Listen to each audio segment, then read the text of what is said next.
ज़िंदगी ब्लॉग से में आप सभी का स्वागत है। बिहार में मेट्रो के कार्य का रफ्तार दिन प्रतिदिन बढ़ता जा रहा है और मेट्रो के निर्माण में बहुत सारी प्रक्रियाएं पूरी हो गई हैं। बहुत जगह टनल में जो वारहेड होता है मेट्रो का, उसमें लगाने का काम हो रहा है, ट्रैक बिछाने का काम हो रहा है और ऐसी आशा की जाती है कि जब ये मेट्रो ऑपरेशनल हो जाएगा तब इसमें विभिन्न पदों की बहाली की प्रक्रिया प्रारंभ हो जाएगी, जिसमें पहले तो लोको पायलट होगा जो कि मेट्रो का ड्राइवर होता है। इसके बाद में इलेक्ट्रिकल जो विंग होता है उसमें इंजीनियर्स, जूनियर इंजीनियर्स आदि की बहाली होगी। उसके बाद टेक्नीशियन की बहाली होगी। टेक्नीशियन में ITI का होना ज़रूरी है। उसके अलावा बहुत सारे पद हैं जो काउंटर क्लर्क हुए। मेट्रो टर्मिनल का निर्माण पूरा हो जाने पर बहुत सारे टेक्निकल पद का सृजन होगा और उसकी बहाली भी की प्रक्रिया होगी। अब मैं छात्र छात्राओं से अनुरोध करता हूं कि बहाली की प्रक्रिया की अभी कोई स्पष्ट नीति नहीं बनी है और जो जैसे काउंटर क्लर्क होता है उसमें कंप्यूटर के जानकार, कंप्यूटर को में जिनको कंप्यूटर ऑपरेशन में डिप्लोमा या कोई अन्य डिग्री पद जो भी मिला हो उसमें वो अप्लाई करने की तैयारी कर सकते हैं। इसके अलावा चूँकि मेट्रो का स्टेशन बहुत कुछ अंडरग्राउंड होता है, इस वजह से वहाँ टेम्परेचर को मेंटेन करने के लिए एयर कंडीशनिंग की व्यवस्था की जाती है और आशा है कि उससे संबंधित पद भी सृजित किए जा सकते हैं।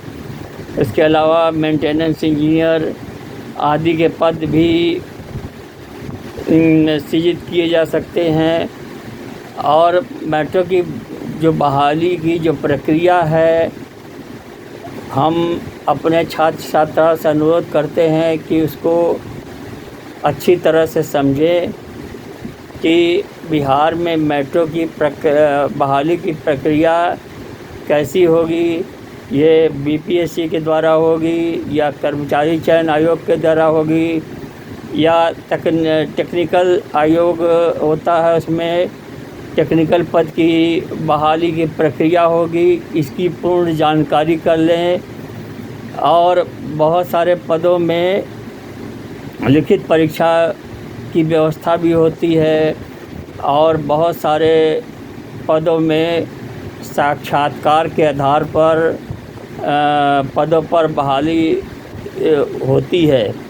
इसके अलावा कॉन्ट्रैक्ट बेसिस पर भी बहुत लोग बहाल किए जाते हैं। तो मैं अभी सभी छात्र छात्रा से अनुरोध करता हूँ कि मेट्रो का निर्माण प्रारंभ पूरा हो जाने पर ये सारे पद जैसे काउंटर क्लर्क हुए या जो भी टेक्निकल पोस्ट हुए, उनकी बहाली की प्रक्रिया प्रारंभ की जा सकती है। तो उस प्रक्रिया को आप जान करके इसके बारे में सारी जानकारी प्राप्त करके और सही दिशा निर्देश के हिसाब से आप उसके आधार पर अपनी तैयारी करें और तैयारी अगर कहीं इंटरव्यू है या लिखित परीक्षा है तो इसका प्रारूप कैसा होगा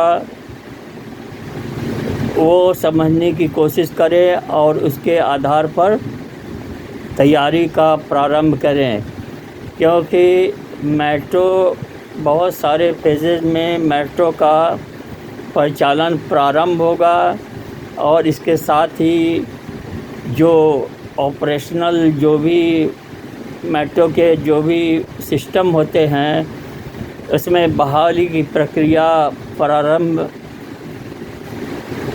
हो सकती है। तो इसके प्रारूप को समझें, जानें और उस आधार पर तैयारी करें। ज़िंदगी ब्लॉग के सभी व्यूअर से मैं अनुरोध करता हूँ कि अधिक से अधिक सब्सक्राइब करें, लाइक करें एवं शेयर करें। धन्यवाद।